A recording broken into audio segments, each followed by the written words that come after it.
యెరూషలేము నుండి యెరికో పట్టణానికి దిగి వెళుతూ దొంగల చేతికి చిక్కెను. దొంగలు ఏం చేశారు? వారు అతని బట్టలు దోచుకొని అతన్ని కొట్టి కొరప్రాణంతో విడిచిపోయారు. ఈ మనుషుడు ఎక్కడ ఉండాలి అంటే యెరూషలేములో ఉండాలి. యెరూషలేము అనగా సంఘము, యెరూషలేము అనగా దేవుని సన్నిధి, దేవుని కాపుదల కలిగిన ప్రదేశము. అయితే ఆ మనుషుడు దేవుని సన్నిధిలో ఉండవలసిన వాడు, దేవునితో సహవాసం చేయవలసిన వాడు, దేవుని రెక్కల క్రింద క్షేమంగా ఉండవలసిన వాడు.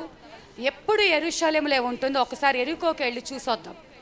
యెరికోలో మరి మనల్ని ఆకర్షించేది, మనల్ని మభ్యపెట్టేది, మనల్ని లోపరుచుకునేది భయంకరమైన పాపము ఎంతో ఉంటుంది. మరి అబ్రహాము యొక్క లోతుకు చెప్పినప్పుడు అంటండి, సొదొమ గొమొర్రాలు ఎలాగా ఉన్నాయంటే ఒక అందమైనటువంటి ఏదేను తోటలాగా కనపడ్డదంట. మనం గమనించాల్సింది ఏంటంటే పాపం ఎప్పుడు అందంగానే కనిపిస్తుంది, అది ఎప్పుడు మనల్ని మోసపుచ్చుతూనే ఉంటుంది.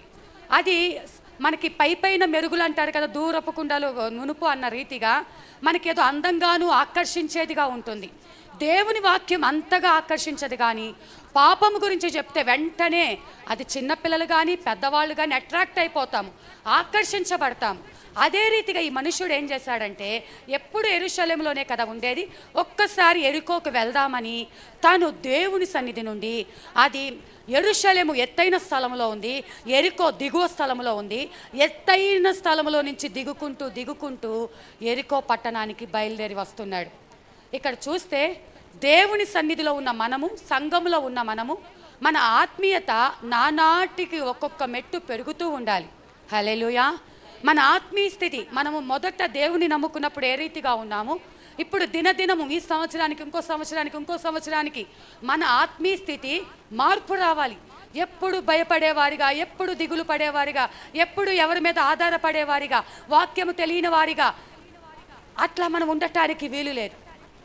మన ఆత్మీయ స్థితి ఒక మెట్టు ఎక్కి ఇప్పుడు యెరూషలేములో ఉన్నవాడు ఇంకా దేవుని కలుసుకోవటానికి ఇంకొంత భక్తి చేసి ఆ దేవుని దర్శనములు పొందుకొని దేవుని స్వరం ఆలకించి ఇంకా దేవునికి దగ్గర అవ్వాలి. కానీ ఈ మనుషుడు దేవుణ్ణి కలవడానికి ఇష్టపడలేదు, కానీ యెరికోకి దిగిపోవడానికి ఇష్టపడ్డాడు. ఆ యెరికోలో ఉన్నటువంటి ఆ పాపానికి ఆకర్షితుడై ఉంటున్నాడు. తన పతనము మొదలై ఉంటుంది. ఎత్తైన స్థలంలో నుండి అధపాతాళానికి, దేవుని సన్నిధిలో ఉండాల్సిన మనము నరకానికి ప్రయాణం చేస్తే ఎలా ఉంటుందో, మన పరిశుద్ధతను పోగొట్టుకొని, మన పవిత్రతను పోగొట్టుకొని, దేవుని కోసం తీసుకున్న తీర్మానాలు పోగొట్టుకొని దేవునికి దూరంగా పారిపోతున్నాం. ఏమైనా ఉన్నతంగా వెళ్తున్నాం అంటే ఉన్నతంగా వెళ్ళట్లు, ఇంకా దిగజారిపోతున్నాం, భక్తిలో దిగజారిపోతున్నాం, పరిశుద్ధతలో దిగజారిపోతున్నాం. మొదట అమ్మో దేవుడేమన్నా చూస్తారేమోనని భయం ఉండేది, కానీ రాను రాను మనం సీనియర్ విశ్వాసులం అయిపోవటం చేత మనకు అన్నీ తెలుసు అనుకునే ఒక భ్రమలో మనకు తెలియకుండానే దేవునికి దూరం అయ్యి కిందకి దిగిపోతూ ఉన్నాం ఆత్మీయ స్థితిలో. అయితే ఆ మనుష్యుడు అట్లా దిగుతూ వచ్చి ఉంటున్నాడు. దారిలో ఒక దొంగ దాక్కొని ఉన్నాడంట. ఈ దొంగ యెరూషలేముకు రాలేడు. దేవుని సన్నిధిలో వాడికి అధికారం లేదు, దేవుని సన్నిధిలో ఎంటర్ అవ్వడానికి వాడికి అవకాశం లేదు. వాడు ఎంతసేపు ఉన్నా ఆ స్థలం నుంచి ఎప్పుడు వస్తారా, నేను ఎప్పుడు గాయపరచాలా, ఆ పరిశుద్ధ స్థలం, ఆ కాపుదల స్థలం, అక్కడి నుంచి ఎప్పుడు దూరం అయితే అప్పుడు దాడి చేయటానికి సిద్ధంగా ఉంటారు. హల్లెలూయా. అంతే కదండి. మన పసిపిల్లలు, మన పిల్లలు మన దగ్గర ఉంటే ఏ దొంగ దొంగిలించలేడు. అదే ఆ పిల్లలు మన వారికి ఇష్టానుసారంగా తల్లిదండ్రులకు దూరంగా ఆ లోకంలో బయట ఆడుకుంటూ ఉంటే ఆ దొంగలు వచ్చి మన పిల్లల్ని ఎత్తుకొని పోతారు. మనముంటే మన పిల్లల్ని ఎవరు తీసుకెళ్ళడానికి ధైర్యం చెయ్యరు. ఎందుకంటే కంటి పాపలాగా మన పిల్లల్ని మనం కాపాడుకుంటాం, వాళ్ళని భద్రపరుచుకుంటాం, వారిని క్షేమంగా చూసుకుంటాం. అదే రీతిగా యెరూషలేములో ఉంటే తండ్రి అయిన దేవుడు తన పిల్లలమైనటువంటి మనల్ని క్షేమంగా చూస్తాడు. ఎప్పుడైతే తండ్రి కాపుదలలో నుంచి పక్కకు వచ్చాడో దొంగ పొంచుకొని ఉన్నాడు. ఆ దొంగ చేసేది ఏంటి అంటే మొదటిగా మనం చూసుకున్నట్లయితే 30వ వచనంలో యెరూషలేము నుండి యెరికో పట్టణమునకు దిగి వెళ్ళుచు దొంగల చేతిలో చిక్కెను. వారు అతని బట్టలు దోచుకొని అతన్ని కొట్టి కొరప్రాణముతో విడిచిపోయిరి. హల్లెలూయా. ఏం చేశారంటండి? బట్టలు దోచుకున్నారంట. ఇదేంటి, ఎవరన్నా వేసుకున్న బట్టలు దోచుకుంటారా? దొంగలు వేసుకున్న బట్టలు దోచుకుంటారా అంటే ఇక్కడ అర్థం ఏంటంటే దొంగ టార్గెట్ ఎప్పుడూ కూడా మన రక్షణను దొంగిలించాలని, మన పరిశుద్ధతను దొంగిలించాలని, మనం వేసుకున్నటువంటి ప్రశస్త వస్త్రాలు. ఒక్కసారి గనక మనం చూస్తే ఈ వస్త్రం గురించి మాట వచ్చినప్పుడు జకర్యా గ్రంథము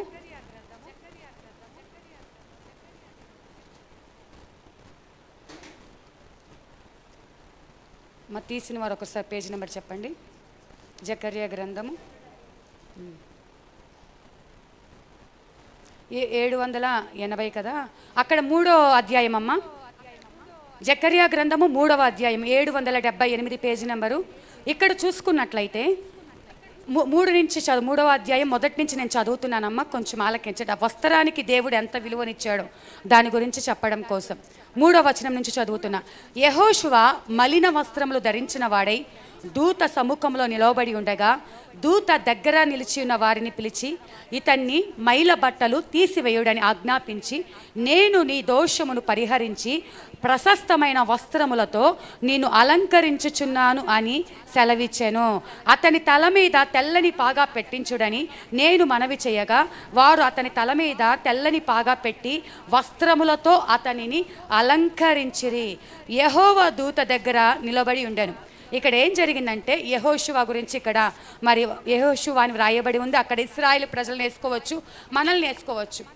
ఇప్పుడు దేవుని ఎదుట అంట మనం నిలబడి ఉంటేనంట, మనం రక్షణ పొందకముందు, దేవుని సన్నిధికి రాకముందు మన క్రియల చేత, మన పాపము చేత మనం ఏమైపోయామంటే మైల బట్టలు ధరించుకొని, అపవిత్రమైనటువంటి వస్త్రాలు ధరించుకొని, చూడనసహ్యమైనటువంటి వస్త్రాలు ధరించుకొని, దుర్వాసన కొడుతున్నటువంటి వస్త్రాలు ధరించుకొని దేవుని ఎదుట నిలబడితే సాతాన్ అంటుందంట, ఇదిగో నీ కుమారుడు చూసావా, ఎంత మైలపడిపోయాడో చూసావా, ఎంత అపవిత్రమైపోయాడో చూసావా, ఈ వస్త్రాలు చూసావా అని అంటే దేవుడంట సాతాన్ని గద్దించి, సాతానా ఇక్కడి నుంచి పక్కకు పో, నా కుమారునికి ఈ మైల బట్టలు తీసివేయడానికే నేను ఈ భూమి మీదకి వచ్చాను, హల్లెలూయా అని చెప్పి తన దూతకు ఆజ్ఞాపించి అప్పటిదాకా మురికి పట్టిపోయినటువంటి ఆ వస్త్రాలను తీసివేసి, ఆ మైల బట్టలు తీసివేసి, ఆ దుర్వాసన కలిగిన ఆ వస్త్రాలను తీసివేసి దేవుడే ప్రశస్తమైన వస్త్రాలను, తెల్లని వస్త్రాలను తన బిడ్డకు బహుమానంగా ఇచ్చి ఉంటున్నాడంట, హల్లెలూయా. దేవుణ్ణి ఎరగక ముందు మన యొక్క వస్త్రాలన్నీ కూడా మైల వస్త్రాలు, శరీర సంబంధమైన వస్త్రము కాదు, ఆత్మ సంబంధముగా మన అంతరంగం అంతా పాపముతో నింపబడినటువంటి జీవితం మనది. సాతాను ఎప్పుడు ఇదిగో వీళ్ళు దోషం చేశారు, ఈమె పాపం చేసింది, ఇక్కడ వీళ్ళు మంచివారిగానే ఉన్నారు, వీళ్ళు ఇలా చేస్తున్నారు, అక్రమంగా జీవిస్తున్నారు, అన్యాయంగా ప్రవర్తిస్తున్నారు, వీళ్ళకి కొంచెం కూడా ప్రేమ లేదు, వీళ్ళు తల్లిదండ్రులను పట్టించుకోవట్లేదు, ఎవరికి దానం చేయట్లేదు, విరోధంగా ప్రవర్తిస్తున్నారు, రహస్యంగా ఎన్నో చూస్తున్నారు, ఎన్నో బూతులు మాట్లాడుతున్నారు. ఇట్లా ఒక్కొక్క తప్పు నేను సహజంగా జరిగే సంగతులు చెప్పానండి. ఒక్కొక్కరిలో ఒక్కొక్క తప్పు ఉండటం చేత ఆ తప్పు ఎలా కనిపిస్తుంది అంటే దేవుని దృష్టిలో ఒక పెద్ద మరకలాగా కనిపిస్తుంది. మన దేవుడిచ్చిన తెల్లటి వస్త్రాలు దగదగా మెరుగుచున్నటువంటి ఆ వస్త్రాల మీద ఈ యొక్క పాపం అనే మరక దుర్వాసన కొడుతూ, కంపు కొడుతూ భయంకరంగా ఉంటుంది. ఈ పాపమంతా పెచ్చుమీరిపోయాక సాతాను ఎప్పుడు ఛాన్స్ దొరికిద్దా అని వాడు చూస్తూ ఉంటాడు. అయితే ఇప్పుడు దేవుడు అంటున్నాడు, నేను నా బిడ్డల పాపములను పరిశుద్ధపరిచాను, వారి మంచి ఆత్మీయ జీవితం నేను ఇచ్చాను, వారికి తెల్లని వస్త్రాలు ఇచ్చాను అని చెప్తున్నాడు. అంత మాత్రమే కాదు, ఇంకా ప్రశస్తమైన వస్త్రాలతో అలంకరించాను. మొదటిగా దేవుడు అంటండి రక్షణ వస్త్రాన్ని ఇస్తాడంట. ఆ రక్షణ వస్త్రము తెల్లగా ఉంటుంది. ఆ తర్వాత ప్రశస్త వస్త్రాలు ఇస్తాడంట, ఆ తర్వాత స్తుతి వస్త్రాలు ఇస్తాడంట, ఆ తర్వాత ఉల్లాస వస్త్రాలు ఇస్తాడంట. ఇలా వస్త్రాలు అనేక రకములైనవి. ఇవన్నీ కూడా లోకం ఇచ్చేది కాదు కానీ దేవుడిచ్చేది. నువ్వు పరిశుద్ధతలో ప్రమోషన్ తీసుకున్నప్పుడు, ఒక్కొక్క మెట్టు నువ్వు ఎక్కుతూ ఉన్నప్పుడు నీ యొక్క ఆత్మీయ స్థితిని బట్టి నీకు ఒక్కొక్క వస్త్రము బహుమానంగా ఇవ్వబడుతుంది. ఇప్పుడు యెరూషలేము నుండి ఎరికోకి వస్తున్నటువంటి దొంగను యెరూషలేము నుండి ఎరికోకు వస్తున్నటువంటి ఆ మనుషుణ్ణి దొంగ ఏం చేశాడంటే ఆ వస్త్రాలను దొంగిలించి ఉంటున్నాడు. అప్పటిదాకా దేవుని దగ్గర పోరాడి పెనుగులాడి ఏ వస్త్రాలు సంపాదించుకున్నాడో, ఎప్పుడైతే దేవుని దగ్గర నుంచి దూరం అయిపోయాడో అప్పుడే సాతానుకి ఆ దొంగ చేతికి చిక్కబడ్డాడు. ఇష్టం వచ్చినట్టు గాయపరిచి కొన ప్రాణంతో విడిచిపెట్టి వెళ్ళిపోయారంట. కొన ప్రాణంతో. వాడికి మనం ప్రాణం మీద అధికారం లేదు, ఎందుకంటే మనం రక్షణ పొందిన వారం కదా. రక్షణ పొందిన వారి మీద సాతానుకు ఎంత ఉన్న శరీరాన్ని నలగొట్టుకుంటాడు కానీ ఆత్మ దేవుని చేతికి అప్పగించాం. అందుకే కొన ఊపిరితో వదిలేసి అక్కడ వెళ్ళిపోయి ఉంటున్నాడు. ఆ కొన ఊపిరితో రోడ్డు పక్కన పడి ఉన్నటువంటి ఆ వ్యక్తిని ఇప్పుడు ఒక్కొక్కరు వస్తున్నారు. లూకాసు వార్తలో మనం చూసుకున్నట్లయితే 31, అప్పుడు ఒక యాజకుడు ఆ త్రోవను వెళ్ళుట తటస్థించెను. అతడు అతనిని చూచి ప్రక్కగా పోయాను. అలాగుననే లేవీయుడొకడు ఆ చోటికి వచ్చి చూచి ప్రక్కగా పోయిన. చాలమ్మా, మళ్ళీ చూద్దాం. మొదటిగా ఎవరు వచ్చారంటండి? యాజకుడు వచ్చాడు. ఈ యాజకుడు అంటే దేవుని చేత ఎన్నుకోబడినటువంటి సేవకుడు. మరి అంటే ఇప్పుడున్నటి పరిస్థితుల్లో కాదు, అప్పటి కాలంలో ధూపం వేయటానికి, దీపం వెలిగించడానికి, సముఖపు మరి బల్ల మీద రొట్టెలు సవరించడానికి, బలులు అర్పించడానికి, మరి ప్రజలకు దేవునికి మధ్యవర్తిగా ఉండటానికి యాజకుడిని ఎన్నుకున్నాడు. కానీ రానున్న దినాలలో ఈ యాజకుడికి ఏమైపోయిందంటే, మరి నేనే గొప్ప, నేను పరిశుద్ధుడిని, ఇలాంటి పాపుల్ని, ఇలాంటి అసహ్యం కలిగిన వారిని, ఇలాంటి వస్త్రాలు లేని వారిని, నేను పరిశుద్ధుడిని కాబట్టి ఇలాంటి పాపులతో నేను సహవాసం చెయ్యను, ఈ పాపులతో నాకు పని లేదు అనుకొని ఆ యాజకుడంట పక్క నుంచి వెళ్ళిపోయాడంట. తర్వాత లేవీయుడు వచ్చాడంట. ఈ లేవీయుడికి సమస్తము తెలుసు, సమస్త జ్ఞానము కలిగినటువంటి వాడు. లేవీయుడు కూడా, అమ్మో, నా భక్తి నేను కాపాడుకోవాలి, నా జ్ఞానమును నేను కాపాడుకోవాలి, నా పరిశుద్ధతను నేను కాపాడుకోవాలి, నా మట్టుకు నేను సంపూర్ణంగా ఉంటే చాలు అనుకొని లేవీయుడు కూడా పక్క నుంచి వెళ్ళిపోయాడంట. యాజకుడు వెళ్ళిపోయాడు, లేవీయుడు వెళ్ళిపోయాడు. మూడవదిగా ఎవడున్నారంటే సమరయుడు ఆ స్థలానికి వచ్చి ఉంటున్నాడు. 33వ వచనం అమ్మ. అయితే ఒక సమరయుడు ప్రయాణమైపోవచ్చు, అతడు పడియున్న చోటికి వచ్చి అతనిని చూచి అతని మీద జాలిపడి దగ్గరికి పోయి నూనెయు ద్రాక్షారసమును పోసి అతని గాయములను కట్టి తన వాహనం మీద ఎక్కించి ఒక పూట కూళ్ళవాని ఇంటికి తీసుకొని పోయి అతన్ని పరామర్శించను. ఇక్కడ చూస్తే సమరయుడు, వీళ్ళు వెలివేయబడిన వారు, ఊరి బయట నివసించేవారు. అయితే ఈ యొక్క సమరయుడు, మంచి సమరయుడు అంటండి, ఆ వ్యక్తిని చూడగానే, ఆ గాయాలు పాలైనటువంటి ఆ వ్యక్తిని చూడగానే ఆ స్థలం దగ్గరికి దిగి వెళ్ళాడంట. రోడ్డు పక్కన పడేసి ఉంది కదా, తను ఏ యొక్క వాహనం మీద వెళ్తున్నాడో ఆ వాహనాన్ని దిగి ఆ పడి ఉన్న ఆ స్థలానికి వెళ్ళి అతన్ని చూడగానే ఈ సమరయుడికి ఏమనిపించిందంటే జాలి అనిపించిందంట. అతని మీద జాలి పడి దగ్గరికి పోయి నూనె ద్రాక్షారసం పోసి అతని గాయాలు కట్టి వాహనం మీద ఎక్కించి పూటకోళ్ళ వాని ఇంటికి తీసుకొని పోయి అతన్ని పరామర్శించను. ఇక్కడ మనం ఒక్కొక్క పదము మనం చూసుకున్నట్లయితే, దేవాది దేవుడు మంచి సమరయునిగా మన కోసం ఈ భూమి మీదకి వచ్చి ఉంటున్నాడు. సమీపింపరాని తేజస్సులో నిత్య మహిమలో అమరత్వం కలిగి వసించే దేవుడు, కోటాను కోట్ల దేవదూతులతో నిత్యము పరిశుద్ధుడు అని కొనియాడబడుతున్న దేవుడు, 24 పెద్దలతో 4 జీవులతో నిత్యము వసించి ఉండే దేవుడు, తన మహిమను విడిచిపెట్టి, తన స్థలమును విడిచిపెట్టి, గాయాల పాలై కొన ఊపిరితో ఉన్న రోడ్డు పక్కన నిన్ను ఎవరు దగ్గరికి తీయకపోయినా, అందరూ నిన్ను తృణీకరించినా, ఎవరు నిన్ను ప్రేమించకపోయినా, నీ మీద జాలి చూపకపోయినా, నీ దగ్గరికి రాకపోయినా, పోతే పోని చస్తే చావని అనుకొని యాజకుడు వెళ్ళిపోయాడు, చస్తే చావని అని లేవీయుడు వెళ్ళిపోయాడు. అక్కడ ఉన్నవారు ఎవరు మన మీద జాలి పడలేదు. కానీ మంచి సమరయుడు మాత్రము తానున్న ఆ స్థలమును విడిచి అతనికి దగ్గరగా వెళ్ళాడు. హల్లెలూయా! దేవాది దేవుడు మన కోసము మనమున్న స్థలములోకి మనకి దగ్గరగా ఆయన స్వరము మనకి వినిపింప చేయడానికి, మన మాటలు ఆయన ఆలకించడానికి, మనతో ఆయన కలిసి ఉండటానికి మన దగ్గరకు ఆయన దిగి వచ్చి ఉంటున్నాడు. హల్లెలూయా! వచ్చి కేవలము కలిసి ఉండి ఊరికి వెళ్ళిపోయే దేవుడు కాదండి ఆయన. ఏదోలే మనం ఇంట్లో పెట్టుకున్నట్టుగా ఒక రూమ్లో పెట్టుకొని అవి ఒక పక్కన పడి ఉంటే అలా కాదు. మన దేవుడు మన దగ్గరకు వచ్చాడంటే ఆయన నీ మీద జాలి పడతాడు.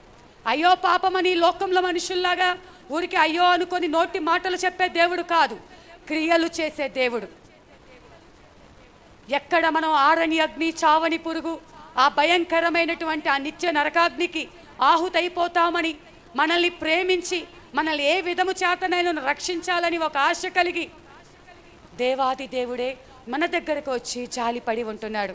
జాలి పడటమే కాదు, నూనెయు ద్రాక్షారసము పోసి అతన్ని గాయాలు కట్టాడంట. ఏ గాయముల చేత నువ్వు కృంగిపోయి ఉంటున్నావు, ఏ గాయము చేత నువ్వు కన్నీరు కారుస్తున్నావు, ఆ గాయము ఒక్కొక్కరికి ఒక్కోలా, కానీ నొప్పి మాత్రం అందరికీ ఒకటేనండి. ఏ శరీరంలో ఎక్కడ కూడా మనకి ఎక్కడ దెబ్బ తగిలినా అనుకుంటాం, అబ్బా కడుపు నొప్పి రాకూడదు, ఏ నొప్పి వచ్చినా అంటాం. మళ్ళీ తలనొప్పి వచ్చినప్పుడు ఏ నొప్పి వచ్చినా తలనొప్పి రాకూడదు అంటాము. ఏ నొప్పి వచ్చినా మనం తట్టుకోలేము. అది ఖచ్చితంగా శరీరము మనకు బలహీనమైనది, మన శరీరము బలహీనమైనది. బలమైన దేవుడు మనలో ఉండే మనకు స్వస్థత ఇస్తున్నాడు, మనకు విడుదల కలగ చేస్తున్నాడు, కాబట్టి మనం తట్టుకుంటున్నాము. అయితే మన గాయాలు, నిందలు అనే గాయాలు, శ్రమలు అనే గాయాలు, వ్యాధులు అనే గాయాలు, ఆర్థిక ఇబ్బందులు అనే గాయాలు, అసమాధానం అనే గాయాలు, నీ గాయాలు ఎవరు నిన్ను కడతారా, ఎవరు బాగు చేస్తారా, ఈ కొన ఊపిరితో కొట్టుకుంటూ ఉంటున్నాను, నా వల్ల కాదు అనుకుంటున్నాను, నీ దగ్గరకు వచ్చి నూనె ద్రాక్షారసం, ద్రాక్షారసము ఆయన యొక్క రక్తమునకు సాదృశ్యంగా ఉంది. హల్లెలూయా. ఆ సిలువలో కార్చిన రక్తము చేత కేవలం రక్తం ఒకటి సరిపోలేదు, నూనె కూడా పోశాడు. నూనె అనగా అభిషేకము, నూనె అనగా పరిశుద్ధాత్మ.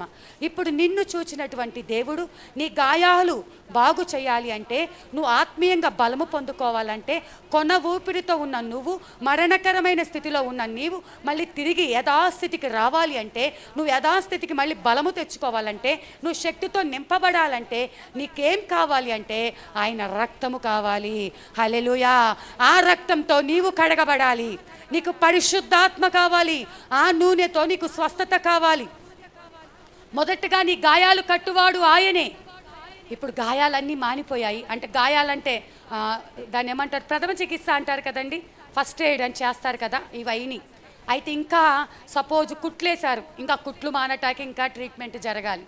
ఇప్పుడు ఏం చేశాడు ఆయన, తన వాహనం మీదకి ఎక్కించుకొని పూటకూళ్ళవాని ఇంటికి తీసుకొని వెళ్ళాడంట. పూటకూళ్ళవాని ఇంటికి తీసుకువెళ్ళి అతనిని మరి వదిలేసి అక్కడ పరామర్శించమని వచ్చాడంట. ఈ పూటకూళ్ళవాడు ఎవరో కాదు, దేవుని యొక్క సేవకుడు. ఈ యొక్క దినాలలో మరి ఎంతమంది అయితే భారము కలిగి, ఎంతమంది అయితే దేవుని కోసం రోషం కలిగి సేవ చేస్తున్నారో వారు దేవునికి అప్పగింపబడినటువంటి మీరందరూ కూడా దేవుడే స్వయాన ఆయన రక్తంతో, ఆయన ఆత్మతో మిమ్మల్ని పరిశుద్ధపరిచి, ఇదిగోండి పూటకూళ్ళవాడు అంటే ఏ పూటకు ఆ పూట పెట్టి పోషించేవాడు. ఇప్పుడు సేవకులందరూ ఏంటి అంటే ఊరికి టెంపరీగా మీకు మేము ఆత్మీయ తల్లి ఆత్మీయ తండ్రి అన్నంత మాత్రాన పర్మనెంట్ తల్లిదండ్రులం కాలేము. మనందరికీ తండ్రి అయిన దేవుడు అక్కడ ఉంటున్నాడు, పరలోకంలో ఆయన ఉంటున్నాడు. ఆయన మన కోసం ఆదరణకర్తను పంపించి ఉంటున్నాడు. అయితే ఇప్పుడు టెంపరీగా మాత్రమే, ఆయన వచ్చేంతవరకు ఆయన మాకు బాధ్యత అప్పగించాడు కదా, ఇదిగో ఈ గాయాలు పొంది ఉన్నాడు ఆల్రెడీ, నేను రక్తంతో నేను నూనెతో వీరి గాయాలను కట్టాను, ఇంకా వీళ్లకు చికిత్స అవసరం, ఇంకా ట్రీట్మెంట్ అవసరం. ఇప్పుడు మీరు ఏం చేయాలంటే మంచి బలమైన ఆహారం పెట్టండి, మంచి బలమైన ఆహారం పెట్టండి. ఆ గాయాల నుంచి కోలుకోవాలి, ఆ గాయాల నుంచి బయటకు రావాలి. బాగా కొన ఊపిరితో ఉన్నాడు కదా, మీరు పెట్టే ఆహారంతో బలము తెచ్చుకోవాలి. ఇప్పుడు లేవలేని స్థితిలో ఉన్నాడు కదా, తిరిగి లేవాలి. తాను పడి ఉన్న స్థితి నుంచి తాను లేచి మళ్ళీ నడిచే బాధ్యత నీది అని చెప్పి అప్పుడు వదిలిపెట్టి వెళ్ళి మరి మరునాడు అతడు రెండో రోజు వచ్చాడంట. వచ్చి 2 దేనారములను తీసి ఆ పూటకూళ్ళవానికి ఇచ్చి, ఇతన్ని పరామర్శించుము, నీవింకేమైనా ఖర్చు చేసిన ఎడల నేను మరలా వచ్చినప్పుడు అది నీకు తీర్చేదనని అతనితో చెప్పిపోయాను. ఈ 2 దేనారాలు పూటకూళ్ళవానికి ఇచ్చాడంట. ఈ 2 దేనారాలు అంటే అర్థం ఏంటో తెలుసా? దేవుడు మిమ్మల్ని పరామర్శించడానికి ఈ పరిశుద్ధ గ్రంథమును, పాత నిబంధన 1 దేనారము, క్రొత్త నిబంధన 1 దేనారము, వీటితోనే మిమ్మల్ని పోషించాలి.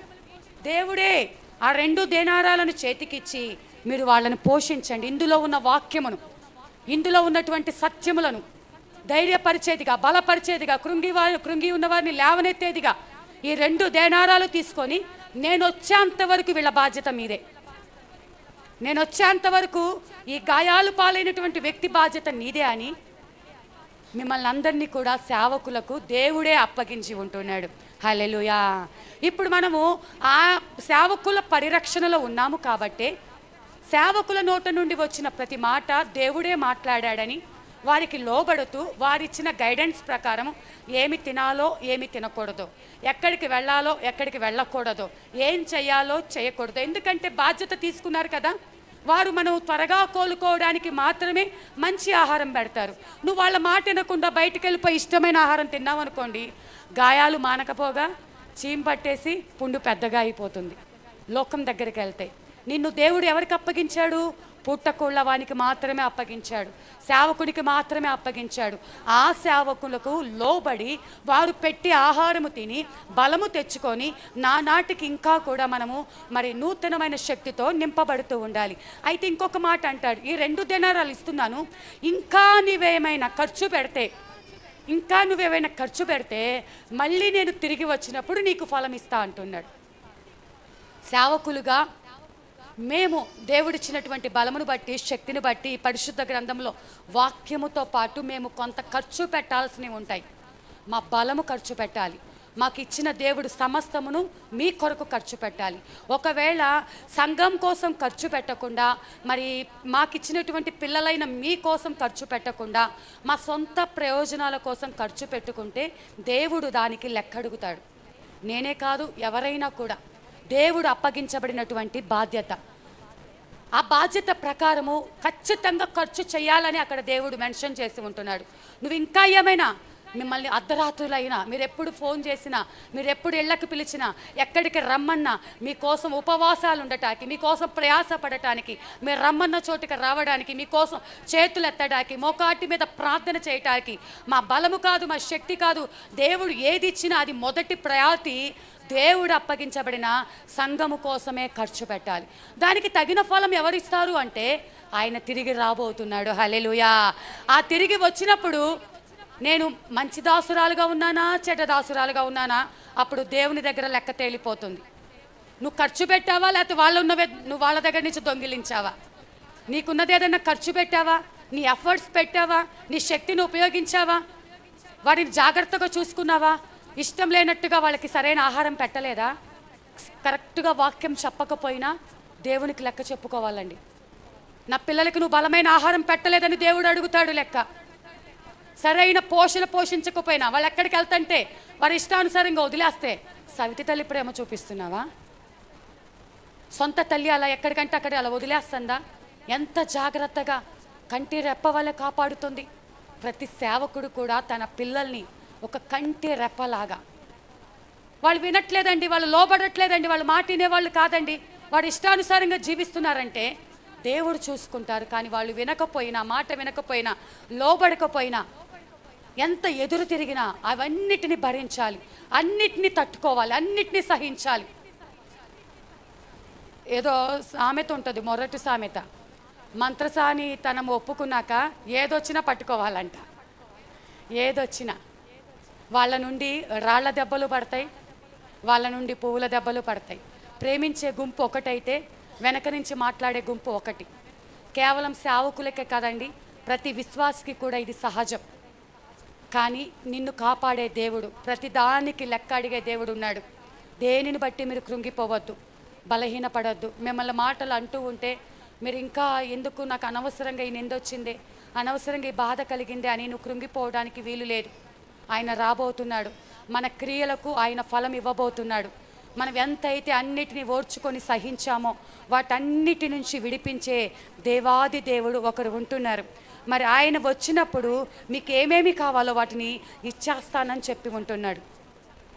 మరి అదే రీతిగా దేవుని సన్నిధిలో ఉంటున్నటువంటి మనము ఒకప్పుడు దేవుణ్ణి ఎరగకముందు మన జీవితాలు గాయాల పాలైన జీవితాలు, కొన ఊపిరితో ఉన్న జీవితాలు, ఎక్కడ నరకానికి వెళ్ళిపోతామో అనుకున్న జీవితాలు.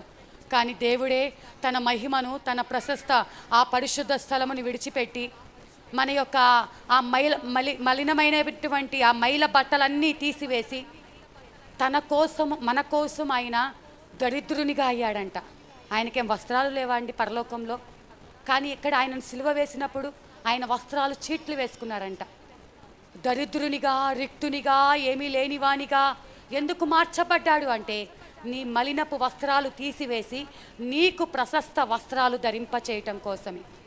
అయితే అంత రక్షణ వస్త్రాలు ఇచ్చాక, అంత ప్రశస్త వస్త్రాలు ఇచ్చాక యెరూషలేముతో సహవాసం చేస్తున్న మనము అక్కడ ఉండటానికి బోర్ కొట్టి ఎప్పుడు దేవుడైనా, ఎప్పుడు దేవుని సన్నిధైనా, ఎప్పుడు ఉపవాసాలైనా, ఇంకెప్పుడు ఎంజాయ్ చేసేది, ఒక్కసారి అలా బయటకు వెళ్ళొద్దామని చెప్పి తన ఆత్మీయ స్థితిని పతనానికి తానే కారణమయ్యి ఎప్పుడైతే ఆ యెరూషలేము నుండి ఎరికోకు దిగుతూ దిగుతూ వచ్చి ఉంటుందో, ఎప్పుడైతే మనం ఆత్మీయ స్థితిలో దిగజారిపోయి ఉంటున్నామో, సాతాను సిద్ధంగా ఉంటాడు నిన్ను గాయపరచడానికి, నీ వస్త్రాలు దొంగిలించడానికి. మీరు గమనించండి, నీ వస్త్రం ఉంటేనే నువ్వు పరలోకంలో నువ్వు ఎంటర్ అవ్వగలుగుతావు. నీ వస్త్రాలు లేకపోతే, ఏది నీకు ఇచ్చిన రక్షణ వస్త్రం ఏది అంటే నువ్వు దేవునికి చూపించుకోగలగాలి. నీకు ఇచ్చిన వస్త్రాలు ఏమైపోయాయి అంటే, పోగొట్టుకున్నానయ్యా, సాతాను దొంగిలించిందని చెప్తావా? నీ వస్త్రములు కాపాడుకునే బాధ్యత నీది కాదా? క్షేమకరమైన స్థలమును వదిలేసి, ఆశీర్వాదకరమైన స్థలమును వదిలేసి, లోక సంబంధమైన దానికి ఆకర్షించబడి మనకు మనమే శ్రమలు కొని తెచ్చుకుంటున్నాం. మనకు మనమే సాతాను చేతిలో చిక్కుబడిపోతూ ఉంటున్నాము. మనము పరిశుద్ధంగా ఉండటమే కాదు, మన పిల్లల్ని పరిశుద్ధంగా కాపాడుతూ కుటుంబాలు, అయ్యా మనం ఎప్పుడు యెరూషలేములోనే ఉండాలి, నేనును నా ఇంటివాడును యెహోవాను సేవించాలి. ఈ మాటను మీరు ఖచ్చితంగా ప్రతిరోజు ప్రార్థన చేయాలి. కేవలం నేను భక్తిగా ఉంటే సరిపోదు, నా పిల్లలతో సహా నేను భక్తి చెయ్యాలి అని చెప్పి కుటుంబాలతో దేవుని సన్నిధిలో ఉండటానికి ఇష్టపడితే, మొదటిగా దేవుడు, తర్వాత సేవకుడు మీకు తగిలిన ప్రతి గాయం నుంచి మీకు ఆ యొక్క చికిత్స చేసి మీ గాయాలను కట్టి, ఇంకా ఏదైనా మీకు కొదువు ఉంటే పరిశుద్ధాత్మ దేవుడే మీకు సమస్తము సహాయం చేస్తాడు. అట్టి కృప దేవుడు మనందరికీ అనుగ్రహించును గాక.